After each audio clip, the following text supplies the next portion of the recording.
للرب الواحد. ونحن بنعتقد بالأنبياء، انتبه، الخمسة والكتب والرسل، والصلاة بتصير الإنسان على الطريقة المذهبية تبعه. من الأنبياء الخمسة يعني؟ الأنبياء الخمسة نحن عندنا منقول محمد وعلي، محمد وعلي وأبو جعفر المنصور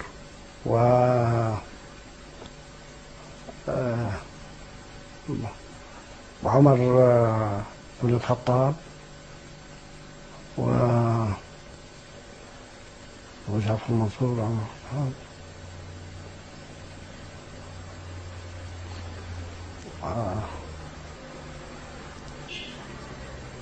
والله راح